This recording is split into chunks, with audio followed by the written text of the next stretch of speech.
Welcome back to Siput Hutan. Hai sob, jadi ini buat kalian semua yang sudah nge-request ke kita. Yang nge-request ke kita itu kan sering banget ya DM. Bang, review ini.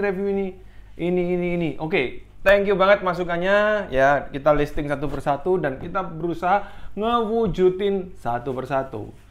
Kali ini, inilah dia. Ini adalah 144010, The Greatest WL Toys. Jadi sebelum kita mulai konten ini, this content is brought to you by Centris ID. Kita lagi ada promo Realme collab sama Hippo. Mana Realme? Jadi Realme itu ya, Realme itu banyak banget ya, lagi di sell out ya. Terima kasih Realme ya, terima kasih Centris ya. Jadi Realme ini bisa kalian dapatkan dengan harga murah. Linknya terlampir di deskripsi. Masuk? Masuk. Ini cara yang luar biasa. Oke. Kita mulai. 14 WL Toys. WL Toys 14. Banyak orang yang bilang ini adalah skala 14. Ya, bisa dibilang iya, bisa dibilang enggak, bisa dibilang benar, bisa dibilang salah. Tetapi di sini kita coba meluruskan dengan kata benar terlebih dahulu, oke? Jadi ini adalah bugi, mini bugi ya, yang cukup merubah pola pikir kita yang mungkin udah main RC Adventure lama ya. WL Toys ini kedongkrak banget ya dengan adanya seri ini. Jadi seri ini itu bener-bener best seller banget lah waktu keluarnya dulu. Nah, bedanya apa dengan yang terdahulu? Ini masih totally RC yang sama ya. Tetapi RC ini itu hadir dengan sedikit perubahan. Yang pertama di shockbreaker, yang kedua ada di sistem elektriknya. Yang dulu itu brushed, kalau nggak salah 550 ya. Ini sekarang jadi brushless. Nah, penasaran kayak apa? Mari kita buka. Karena banyak banget nih yang nanya ke kita. Bang, review ini, Om, review ini. Kita hadirin. Nah, di kotaknya sendiri tertulis ya, 75 km/h. Ya, jadi ini kenceng banget. Di sini brushless-nya, tapi nggak ada keterangan berapa kV ya, harus dibongkar dulu. Lalu di sini ada 60 ampere brushless ISC. Jadi nggak main-main. 60 ampere itu cukup sangat kencang sekali buat kalian semua ya, yang pernah tahu mungkin. Di sini seperti biasa. Ini akan mendapatkan RC remote control atau yang biasa kita sebut dengan TX ya. TX remote ya, sama ya. Di sini ada tombol selection button, di sini ada on off, di sini ada throttle trim. Jadi throttle DR ini mengatur bukaan gas maksimal. Bukaan gas maksimal ini maksudnya buat apa? Jadi somehow mungkin kan ya bapaknya yang main RC ya, terus anaknya itu pengen pinjem gitu ya. Ini bisa dikecilin, jadi batas bukaan throttle ini bisa diatur dengan putaran ini. Semakin dikekananin semakin penuh, kalau semakin dikekiriin dia semakin kecil. Jadi misalnya ini ada 0 sampai 75 km per jam, kalian bisa membatasi dia itu jalannya mungkin 5 km per jam atau berapa dengan memutar putaran ini. Nah, putaran ini sebenarnya juga bisa, selain dipakai sebagai newbie kayak tadi, bisa juga dipakai untuk pro ya. Logikanya begini, dalam satu race ya, kalau yang belum pernah tahu itu kan lap, dia itu muter ya, ada start, ada finish, ada berapa putaran gitu ya. Dalam setiap satu putaran itu kan driver yang mengetahui performa, skill dan mobilnya itu kan bisa mengetahui berapa maksimum speed yang paling pas untuk menghadapi tikungan-tikungan itu atau obstacle dalam track itu sendiri. Nah, throttle ini juga bisa diatur. Misalnya dia itu hanya butuh lari mentok di 60 km. Kalau dipaksain sampai 75 atau 65, maka dia akan mungkin ketelatan braking atau mungkin mobilnya terbalik karena momennya kan semakin cepat ya. Oleh karena itu, TH ini ya bisa di setel DR-nya untuk dikunci di speed yang diinginkan. Jadi bagi driver itu enak, tinggal langsung dibejek, dimentokin gini, mobilnya itu sudah pasti kontrol banget. Nah, itu fungsi yang sebenarnya. Di sini juga ada steering trim ya. Steering trim itu berfungsi untuk mengatur kelurusan ban depan. Jadi ban depan itu mau bukaan berapa atau kurang lurus atau gimana bisa diatur. Cuman buat kalian semua tipsnya untuk mengatur ini itu jangan kalian pakai sebagai patokan untuk meluruskan ban. Ya, meluruskan ban yang baik itu adalah memasang servo horn, steering link masuk ke ban. Itu semua dalam posisi selurus mungkin dengan catatan servo tersebut harus di posisi netral atau titik nol ya. Jadi ininya harus benar-benar ditaruh di nol, servonya dinyalain, servonya 0 atau kalau kalian punya servo checker lebih baik ya, servonya di-nolin baru dipasang horn selurus mungkin. Saya tahu ada beberapa servo yang nggak bisa lurus, mungkin sekitar geser 2-5 derajat ya. Itu tergantung dari servonya sendiri, bisa dibilang itu untung-untungan, hoki-hokian. Cuman di sini lebih baik ya selurus mungkin, kalaupun nggak bisa baru koreksinya pakai steering ini. Jangan kalian pasang asal terus nanti gampang ngelurusinya pakai steering, itu adalah hal yang kurang disarankan karena servo tidak benar-benar nol. Jadi akan berimbas banyak hal. Itu bisa kita jelasin di segmen sendiri kali ya. Oke, remote sekarang sudah kita jelasin. Lanjut, sekarang kita ngobrolin RC-nya. Di sini selain remote dia mendapatkan buku manual book, lalu charger untuk Lipo 2S dan kunci ban, yang mana kunci bannya dulu kan plastik, sekarang udah diganti metal nih, jadi ini bisa kepake. Kalau yang dulu bisa kepake enggak? Ya enggak bisa lah, wong plastik. Dipakai bisa, tapi dibuat nyereti susah. Oke, ini adalah RC-nya. Nah, ini adalah RC dengan ukuran yang dia bilang 14 ya, skala 14. RC ini hadir dengan bentuk yang sama dengan RC yang terdahulu. Improvementnya dia ada di Electricity sama di Shockbreaker. Shockbreakernya ini sekarang lebih lembut tetapi ngisi, tidak seperti yang dulu. Dulu itu lembut tapi lemes. Jadi kalau kita drop test dia seperti ini ya.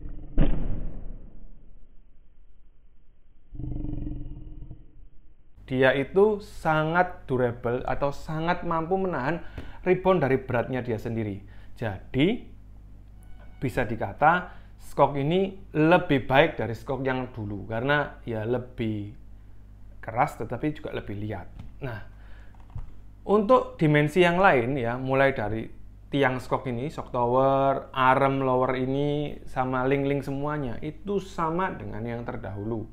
Perbedaan yang paling signifikan adalah di bagian mesinnya sendiri. Nah, ini nih, mesinnya dia sekarang menggunakan brushless ISC 60 ampere terpisah, jadi brushless, sama ini disebut ISC kombonya dia terpisah dengan yang namanya ini receiver. Ya, kalau dulu kan ISC sama receiver jadi satu. Kita akan kesulitan untuk mengganti receiver, harus mengganti ISC dan lain sebagainya. Di sini ISC-nya terpisah. Jadi ketika kita mengganti receiver, kita tidak perlu mengganti ISC. Jadi ini adalah langkah yang cukup cermat sekali. Untuk diferensial depan belakang semuanya sama-sama di mode open ya. Jadi ini benar-benar race car banget ya. Dan dia juga sudah dilengkapi dengan servo saver andalannya. Servo saver ini berfungsi untuk apa? Jadi servo ini kan memerintahkan, jadi ini servo ya yang kecil ini, memerintahkan bannya itu belok kiri atau belok kanan sesuai dengan kebutuhan atau keinginan dari driver sendiri. Nah, semua ini berkesinambungan ya. Jadi mulai dari servo horn, link sampai servo saver ini juga berkesinambungan. Oleh karena itu, servo saver bertujuan untuk menyelamatkan servo jika terjadi yang namanya benturan keras atau frontal. Dimana mungkin ini dalam posisi nabrak begini ya. Maka jelas ini akan bermasalah. Bagian arm kanan ini akan bermasalah, mungkin capnya patah, mungkin linknya bengkok dan lain sebagainya. Dan seharusnya servo itu juga jadi masalah karena kan dayanya itu sampai ke servo. Nah, dengan adanya servo saver yang bisa di-adjust ini juga, dia akan memutuskan gaya baliknya karena dia itu sistemnya adalah pegas ya, per yang muter. Sehingga kalau dibalikkan, pernya itu akan merenggang di dalam sini sehingga pada saat terjadi benturan, dia merenggang, efeknya servo muka merenggang nyawa. Gitu. Maksudnya merenggang nyawa servo gimana? Kalau kita pernah bongkar sebuah servo itu terdiri dari sebuah board dan dinamo, ya, yang diperintah oleh potensio mengatur bukaan dinamo. Dinamo itu kecil, diatur dengan gear-gear yang kecil juga, ditutup dalam sebuah kotak yang namanya servo. Lah, umumnya jika terjadi benturan kencang dan servo itu dalam posisi on itu kan posisi netral yang disepakati. Jadi servo itu nyala, terus dihentakkan dengan kencang, servo itu bisa rusak instan. Yang rusak umumnya adalah gear-gear kecil di dalam servo. Dengan adanya servo saver, hal itu akan meminimalisir terjadinya kerusakan gear servo. Jadi kalau ditanya, perlu nggak servo saver itu? Servo saver sangat diperlukan untuk racing, tidak diperlukan untuk adventure. Tetapi kalau ada ya baik, cuman untuk adventure malah orang lebih suka menggunakan yang paten. Karena apa? Karena kekuatan servo ya itu menentukan kekuatan mobil untuk memindahkan jalur di obstacle-nya sendiri. Tetapi kalau untuk race, karena dia ini larinya kencang ya, kalau dilawan ya malah akan rusak semua itu servo. Jadi sebaiknya menggunakan servo saver. Nah, sekilas tidak ada yang berbeda kecuali shock itu tadi dan motornya. Ini akan saya jelasin posisi-posisi elektroniknya. Di depan sini ada yang namanya ESC. Ini ESC ya, sorry. Yang di depan sini ini namanya receiver. Lengkap dengan tombol on off. Di sini ada kapasitor atau yang bisa disebut dengan U-back. Itu untuk menyimpan daya listrik yang lebih stabil ya. Itu syaratnya kalau pakai brushless itu harusnya seperti itu. Di sini ada ESC brushless 60 ampere dan connect ke dinamo yang brushless. Untuk bracket dinamo semua sama dengan yang lama. Jadi kalau kalian mau upgrade, mungkin punya yang lama, kalian upgrade ke brushless, kalian tinggal beli brushless kombonya untuk dia ini, kalian bisa pasang plug and play. Jadi menarik juga. Apa kelebihannya brushless? Brushless lebih kencang, brushless lebih hemat daya. Jadi kalau misalnya kita pakai main biasanya ya, kita bisa bertahan 2 jam gitu ya dengan baterai yang sudah kita tentukan. Ketika diganti jadi brushless, maka 2 jam itu akan bisa menjadi hampir 4 jam. Karena memang brushless punya efisiensi daya yang lebih baik, brushless punya karakteristik putaran dinamo yang jauh lebih kencang. Jadi sudah lebih kencang, lebih irit. Cuman kalau ditanya kelebihan brushless itu apa? Karena setiap barang kan harusnya ada kelebihannya ya.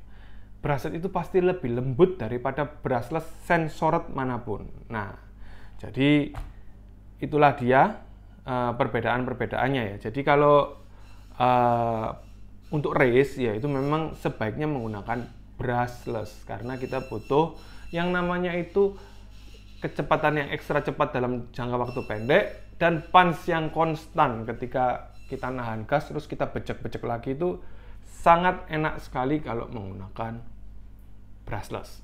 Nah, di kesempatan kali ini saya juga ingin melihatkan ke kalian ya bahwasanya ini menggunakan baterai yang sama dengan pendahulunya itu di 1500 mAh ya. Ini adalah LiPo 2S 1500. Saran saya bisa kalian ganti ke 2200.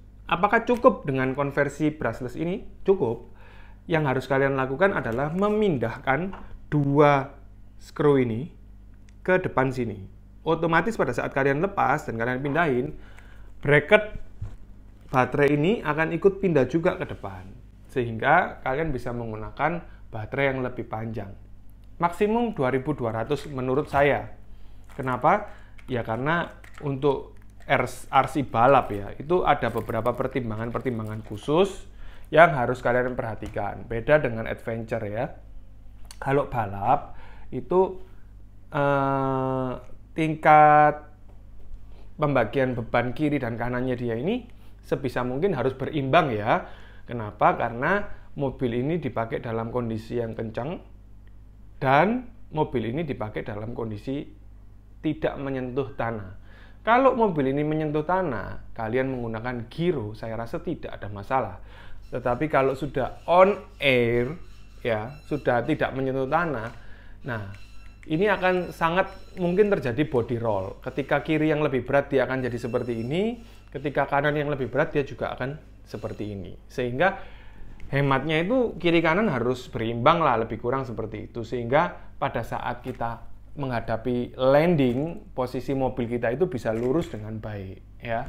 Karena landing itu akan sangat sering kita temui kalau kita bermain RC buggy.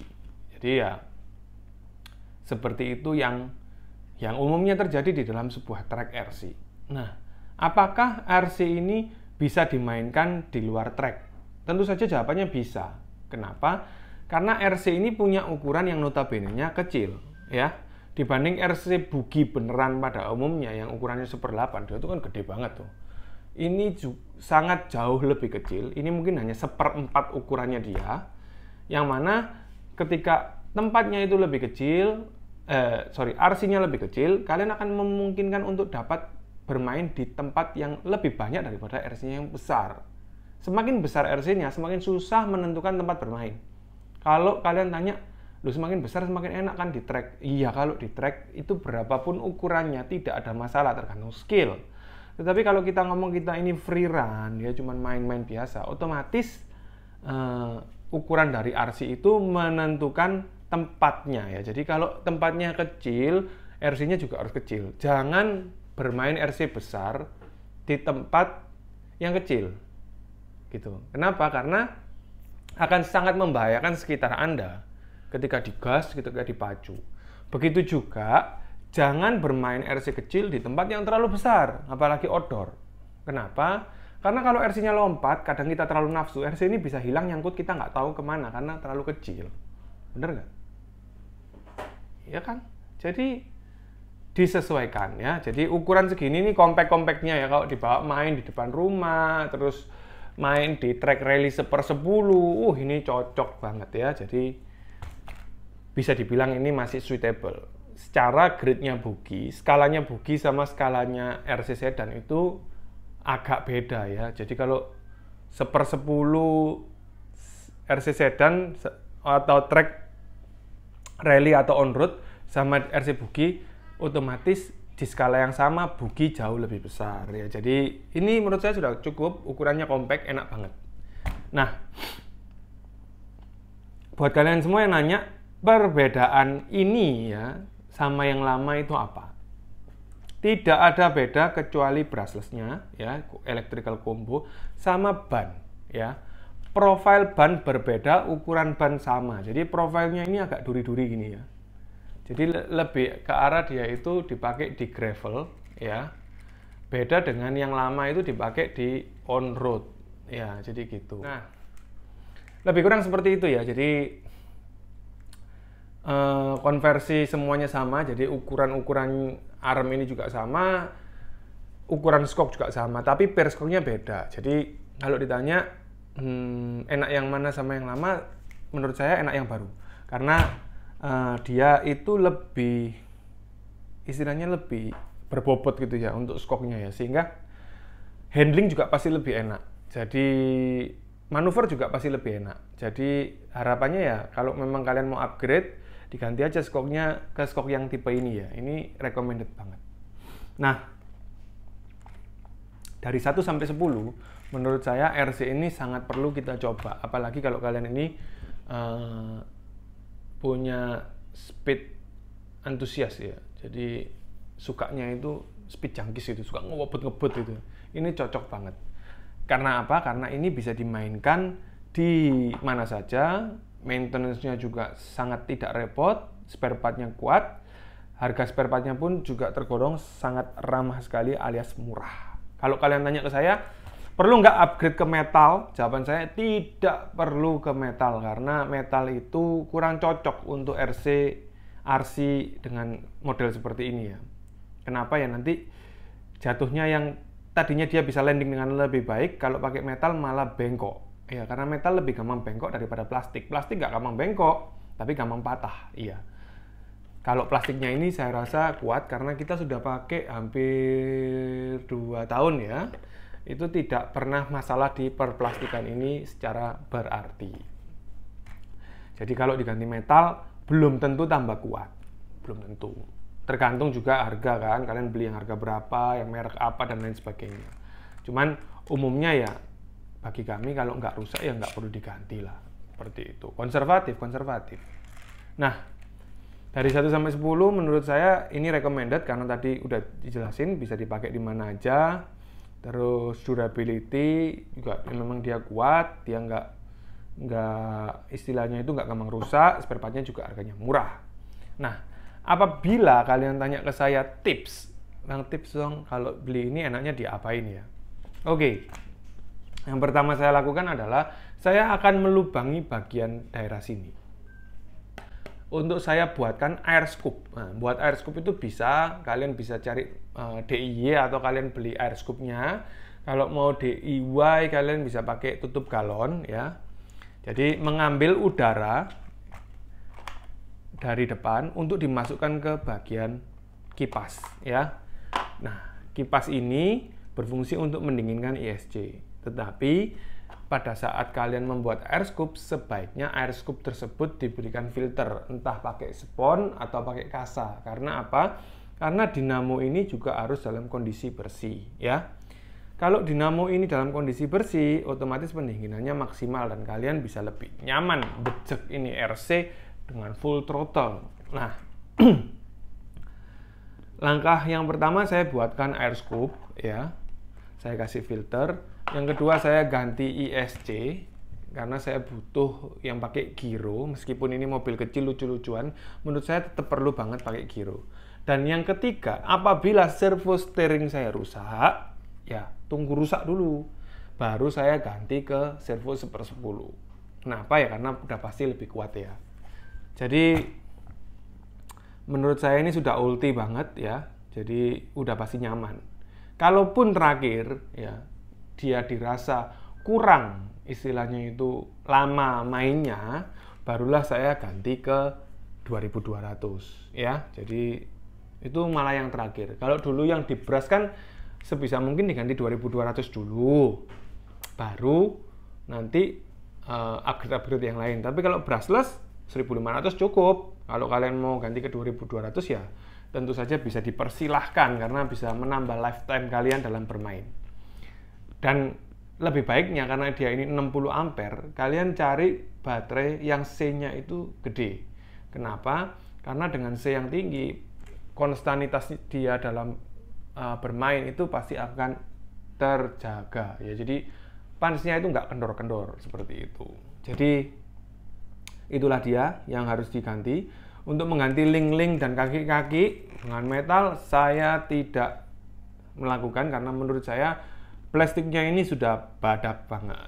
Jadi ini sudah cukup banget buat kalian semua yang pengen experience mobil buggy dengan tepat ya. Jadi mau kalian profesional driver, kalau kalian ngelihat mobil ini, kalian pasti ketawa-ketawa sendiri karena mobil ini bisa dibilang standar, tetapi juga cukup kompleks karena semua bisa di setup seperti layaknya RC buggy profesional. Jadi mulai dari chamber chester itu semua bisa di set, mulai dari profile shock semua juga bisa di set. Jadi udah pasti enak banget.